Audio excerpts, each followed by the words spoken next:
साथियों नमस्कार। स्वागत है आपका आपके अपने YouTube चैनल अपनी कलम अपनी आवाज़ पर। दोस्तों हमारी बात चल रही है संस्कृत व्याकरण। संस्कृत व्याकरण में संधि में हमने स्वर संधि व्यंजन संधि की बात कर ली है। हमारी चल रही है विसर्ग संधि।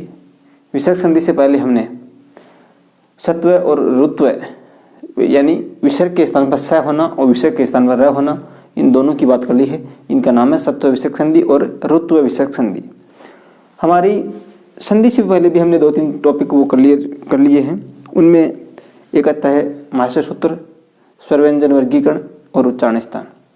वो सभी वीडियो अगर आपने नहीं देखे हैं तो ऊपर आई बटन में, डिस्क्रिप्शन में और पहले कमेंट में लिंक दिया हुआ है, वहाँ से ज़रूर देखें। दोस्तों शुरू कर रहे हैं उससे पहले वीडियो को लाइक कर देना, शेयर कर देना और चैनल पर नए हैं तो सब्सक्राइब जरूर करें। सब्सक्राइब करके बेल आइकन दबा लें जिससे हमारे सभी वीडियो के नोटिफिकेशन आपके पास पहुंचते रहें। शायद आज संधि का हमारा अंतिम टॉपिक होगा। हम संधि का जितना भी है वो आज कवर कर लेंगे। जो भी दो बचा है, एक तो बचा है उत्व विसर्ग संधि। विसर्ग के स्थान पर उ होना, विसर्ग का उ हो जाना कहलाता है उत्व। और एक बचा है विसर्ग लोप संधि। ठीक है, तो दोस्तों आज हम पूरी कर लेंगे संधि। टॉपिक हमारा आज पूरा हो जाएगा। यहाँ पर आपको 20 से 25 मिनट का लगभग वीडियो, 15-20 मिनट का वीडियो मानकर चलिए, और रोज एक वीडियो मिलता है। और आप क्या करना है, आपको वो वीडियो देख के अपनी बुक्स में से वो वीडियो आपको तैयार करना है, अपना वो जो भी चैप्टर है वो तैयार करना है। दोस्तों अभी एग्जाम का समय भी है और हम जल्दबाजी नहीं करते हुए एकदम धीरे धीरे छोटे छोटे टॉपिक लेते हुए एक एक टॉपिक रोज तैयार करते हैं। दोस्तों तैयार तभी होगा जब आप अपनी साथ साथ बुक में तैयार करेंगे। मैंने कहा कि आपको हर दिन में हर सब्जेक्ट तैयार करना है, हर सब्जेक्ट को हर समय देना है। मतलब टाइम टेबल इस प्रकार बनाएं कि एक दिन में आप जो भी सिलेबस में आपके जो टॉपिक के सिलेबस हैं, जिस सब्जेक्ट की, जैसे हिंदी, इंग्लिश, मैथ, जो भी आपके जीके, इन सभी को समय देना है, मनोविज्ञान आदि को।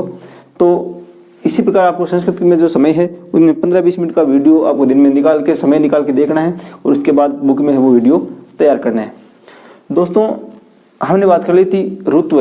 विसर्ग के स्थान पर र होना उसे कहते हैं ऋत्व। ठीक है, अब र कहाँ होता है? यदि उससे ऋत्व से विसर्ग के स्थान पर यदि स होता है तो वो कहलाती है सत्व।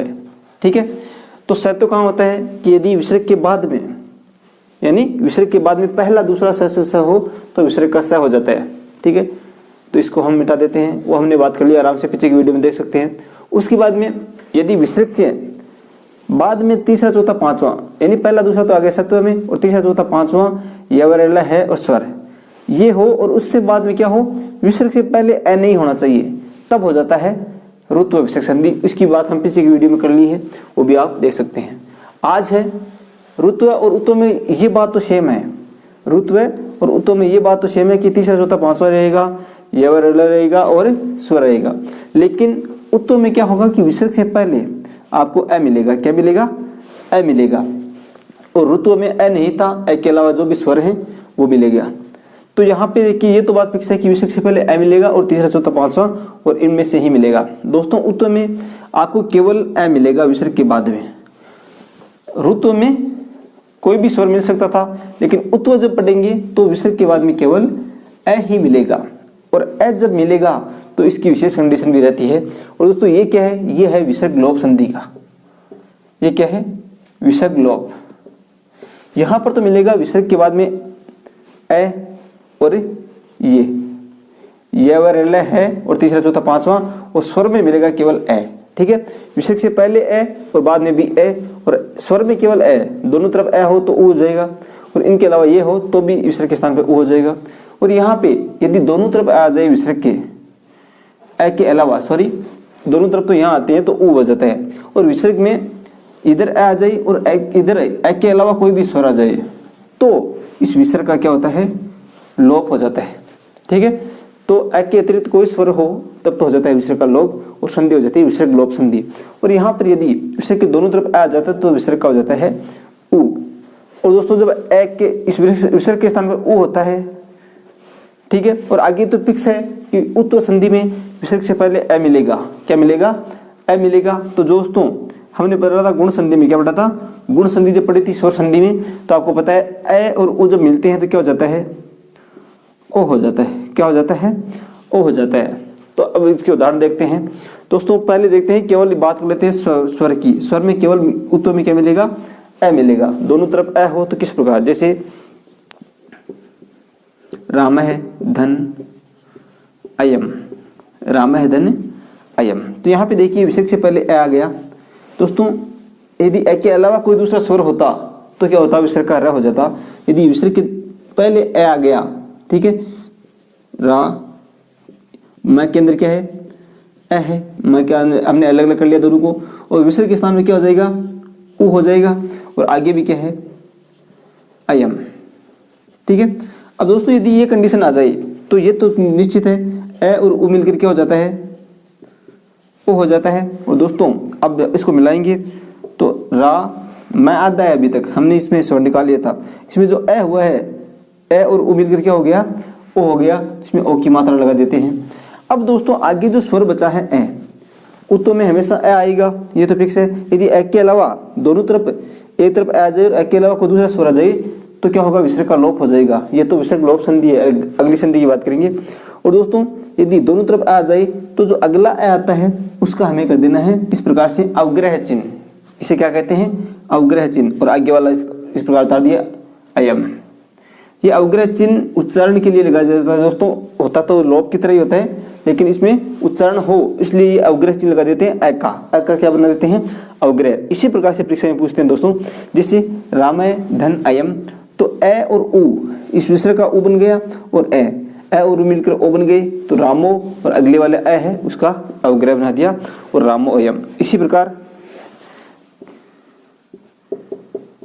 कह धन अपि, कह धन अपि, तो यहाँ पे देखिए दोस्तों, कह धन अपि में कह है, ठीक है, और आगे इसमें कह में क्या है, ए है, ठीक है। और विसर्ग का स्थान क्या बन गया, यदि विसर्ग से पहले ए आ गया तो विसर्ग क्या हो जाएगा, उ हो जाएगा, और आगे वाला अपि, ठीक है। तो अब ए और उ मिलकर क्या हो गया, ओ हो गया। तो दोस्तों इसको मिलाने पर क्या हो जाएगा, कै, ओ की मात्रा लगा दी इसकी, और आगे वाला ए इसका बना दिया अवग्रह, और शब्द बन जाएगा को अपि, ठीक है। तो यदि दोनों तरफ स्वर आ जाए, दोनों तरफ ए आ जाए तो किस प्रकार से हमें अवग्रह बनाना है, और किसका उ, पहले उ बनता है और उ मिलकर ओ हो जाता है, ये भी आपको ध्यान रखना है।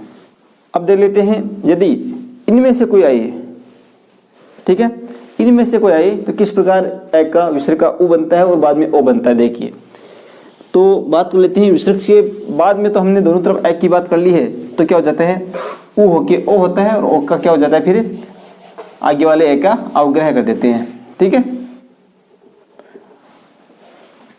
आराम से देखना, ध्यान लगाकर देखना दोस्तों, समझना। एक बार अगर आप समझ लिया तो कभी भी नहीं भूलोगे। मुझे लग रहा है आपके थोड़े गड़बड़ हो रहे हैं, लेकिन अगर आप आराम से सभी को एक साथ लेकर पढ़ रहे हैं तो आपके मिक्स नहीं होगा।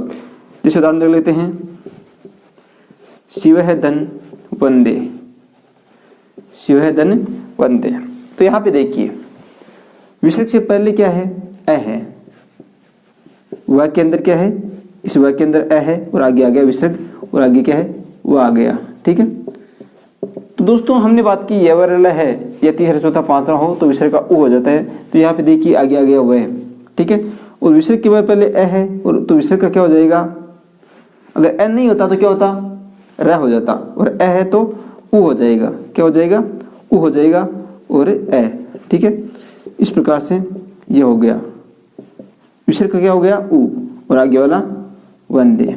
अब देखिए जब ए और उ गुण संधि में मिलता है तो क्या हो जाता है, ओ, तो ठीक है, ओ हो गया, और शिवो क्या बन गया, शिवो, और आगे वाला उतारा वंदे। इस प्रकार से दोस्तों उत्तर संधि होती है। इसी प्रकार एक उदाहरण और देख लीजिए, नमः धन नमः। तो विसर्ग के बाद में ए आ गया, सॉरी विसर्ग से पहले क्या आ गया, ए, और आगे आ गया तीसरा चौथा पांचवा में से पांचवा आ गया। तो क्या करना है, विसर्ग का उ करते हैं, और ए और उ मिलकर ओ हो जाता है, तो शब्द बन जाता है नमो, और आगे वाला नमः, नमो नमः। इस प्रकार से आपको ध्यान रखना है। एक दोस्तों अब साथ में इसी की बात कर लेते हैं कि किस प्रकार से यदि दोनों तरफ, एक तरफ विसर्ग से पहले ए आ जाए और ए के अलावा कोई भी स्वर आए, यदि ए आए दोनों तरफ आ जाए तो उ होना है, और ए के अलावा कोई भी स्वर आ जाए तो विसर्ग का लोप हो जाता है, ठीक है। कैसे, जैसे अतः धन एव, अतः धन एव। तो यहाँ पे देखिए विसर्ग से पहले क्या गया, अ है, इस त में क्या है ए, और आगे क्या है ए आ गया, मतलब ए के अलावा कोई स्वर आ गया तो इस विसर्ग का कर देना है लोप और शब्द बन जाएगा अतएव, यानी इसलिए। ठीक है, तो ये भी आपको ध्यान रखना है कि यदि बात समझ रहे हैं दोस्तों, एक बार समझ लीजिए आराम से, मैं कह रहा हूँ मुझे पता है थोड़ी गड़बड़ तो हो रही है, मिक्स हो रहा है सबका, ए कहाँ हो ए नहीं हो, तो अगर आप खुद लिख के आप एक बार तैयार कर लेते हैं, लिख कर समझ लेते हैं तो दोस्तों कभी नहीं मिक्स होगा। बात दोबारा देख लीजिए, यदि विसर्ग से पहले ए हो, ए नहीं हो तो र हो जाता है, और ए हो तो उ हो जाता है, और तीसरा चौथा पांचवा ये ल है, और स्वर, स्वर में केवल उत्तो में क्या रहेगा ए रहेगा, दोनों तरफ ए हो तो क्या हो जाता है उत्तो हो जाती है, और ए और उ मिलकर ओ हो जाता है, और इस आगे वाले ए का अवग्रह कर देते हैं। इसी प्रकार यदि तीसरा चौथा पांचवा ये ल है हो तो क्या होता है, इस ए के और उ के मिलकर ओ हो जाता है, और हो जाता है जैसे शिवो वंदे हुआ, जैसे नमो नमः हुआ, इस प्रकार से आपको ध्यान रखना है। और दोस्तों ये बात आपको समझ में आ गई होगी कि यदि इधर ए हो और ए के अलावा कोई भी स्वर हो तो क्या होता है, विसर्ग का लोप हो जाता है और संधि हो जाती है, विसर्ग लोप संधि। इसके बाद में दोस्तों दो चार उदाहरण और देख लीजिए, उसके बाद में आपको अपनी बुक्स में से तैयार करने हैं। ठीक है, बुक्स में से अगर आप खुद देखने की कोशिश करेंगे कौन से वर्ण मिल रहे हैं, कौन से, एक बार अगर समझ के आपने लिख लिया कि ये वर्ण होगा तो ये होगा, यदि विसर्ग से पहले ए के अलावा होगा तो र होगा, ए होगा तो उ होगा, इस प्रकार से अगर आपने एक बार लिख लिया तो कभी नहीं भूलोगे।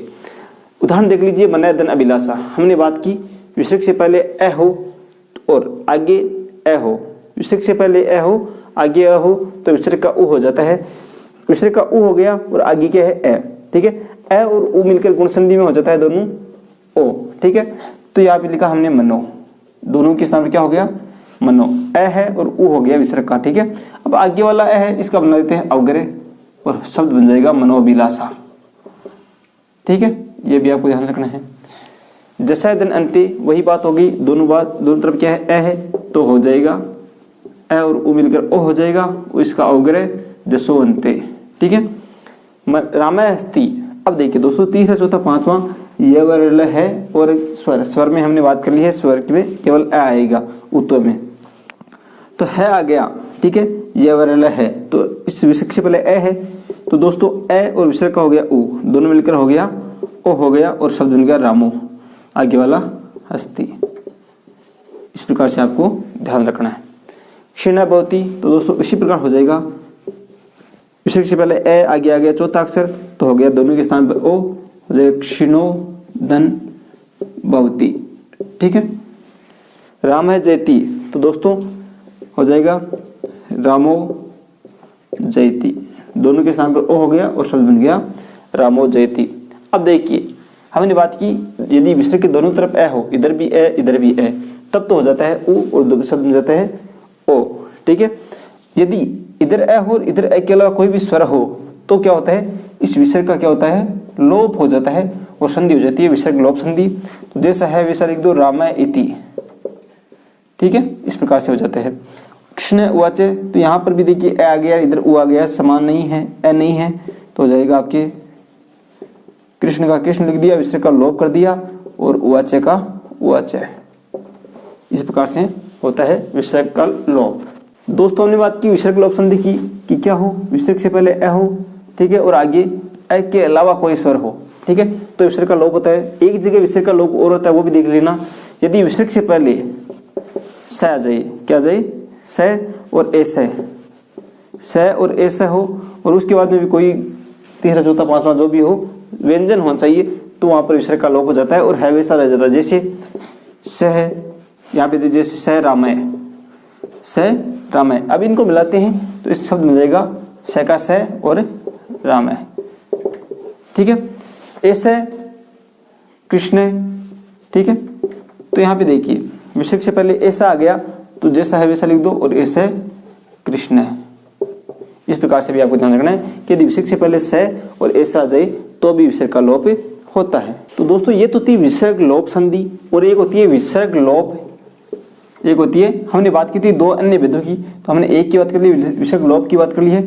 एक होती है विसर्ग लोप दीर्घ संधि, विसर्ग लोप दीर्घ संधि। तो दोस्तों वो कौन सी होती है, देखिए यदि यहाँ पे कंडीशन क्या है, हमने बात की रुत्व संधि की, किसकी बात की, रुत्व संधि की। तो विसर्ग से पहले क्या होना चाहिए, ए के अलावा, तो इस विसर्ग क्या बन जाता है, र बन जाता है। ठीक है। और दोस्तों यदि आगे भी र आ जाए, आगे भी क्या आ जाए, र आ जाए, तो इस पहले वाले र इसका तो हो जाता है लोप, यानी इस विसर्ग का ही लोप हो रहा है एक तरह से। विसर्ग का यहाँ पे ए नहीं है तो र बन रहा है, लेकिन और दो र में से एक पहले वाले र का लोप हो जाता है, तो विसर्ग नाम क्या हो जाता है, विसर्ग लोप संधि। जैसे और आगे क्या होना चाहिए, विसर्ग लोप संधि, ये जो दीर्घ संधि है, विसर्ग लोप दीर्घ हो रहा है, तो सबसे बात छोटी सी बात ये आपको समझ में आ रही होगी कि यदि दीर्घ हो रहा है तो दीर्घ किसका होगा, यदि ऋस्व है, यदि विसर्ग से पहले ऋस्व स्वर। अब ऋस्व स्वर कौन कौन से, ए ई उ। ठीक है, ये विसर्ग से पहले हो और आगे क्या आ जाए, र आ जाए, तो दोस्तों इस विसर्ग का तो हो जाएगा लोप, और ये जो पहले वाले ऋस्व है छोटे हैं, इनका हो जाएगा दीर्घ। क्या हो जाएगा, दीर्घ। अ है तो आ हो जाएगा, ई है तो दीर्घ ई हो जाएगी, और उ है तो दीर्घ उ हो जाएगा। जैसे शब्द है पुनः धन रमते। ठीक है, तो दोस्तों आपको यही ध्यान रखना है कि यदि आगे र आ जाए और पीछे छोटा ई उ और ए ई उ हो, तो दोस्तों वहां पर इस विसर्ग का लोप कर देना है और पहले वाला जो स्वर है उसको दीर्घ कर देना है, यही ध्यान रखना है। जैसे इसका कर देते हैं, इस विसर्ग का तो कर दिया लोप, ठीक है, और यहाँ पे ए बचा, इसका क्या कर दिया आ, पुनः, और आगे वाला उतार दो, पुनः रमते। ये हो जाता है इस प्रकार से। एक दे लेते हैं, निधन रस। ठीक है, तो यहाँ पे देखिए विसर्ग आ गया और विसर्ग से पहले छोटी ई आ गई और आगे र आ गया, तो इस विसर्ग का कर दिया लोप। ठीक है, उस और जो छोटी है उसको बड़ा कर दिया, वो शब्द बन जाएगा नीरस। इसी प्रकार उ का भी देख लेते हैं एक उदाहरण, जैसे दुहदन राज।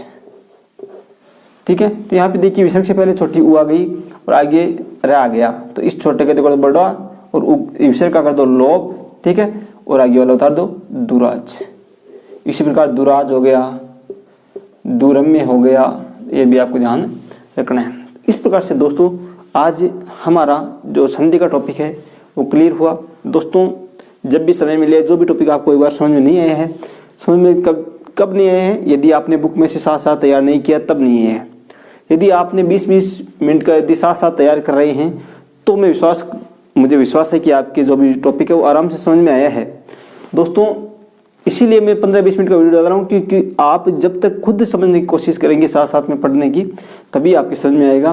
और दोस्तों आशा करते हैं वीडियो अच्छा लगे तो लाइक कर देना। और दोस्तों आगे हम शुरू करें या तो समास कारक, आप जो भी कमेंट करेंगे ज़्यादा कि कौन सा टॉपिक शुरू करना है वो हम शुरू कर देंगे। कारक समास इत्यादि जो भी है एक टॉपिक ले लेंगे और शुरू करेंगे। तो दोस्तों लाइक कर देना, शेयर कर देना, चैनल पर नए हैं तो सब्सक्राइब कर लेना, ज़्यादा से ज़्यादा सभी ग्रुप्स में शेयर कर देना। और दोस्तों हमारा टेलीग्राम ग्रुप ज्वाइन कीजिए, लिंक डिस्क्रिप्शन में दिया हुआ है। ठीक है दोस्तों, पीछे की वीडियो नहीं देखी तो प्राइवेट में, डिस्क्रिप्शन में, पहले कमेंट में हर जगह लिंक दिया हुआ है, वहाँ से ज़रूर देखें। ठीक है दोस्तों, धन्यवाद। जय हिंद, जय भारत।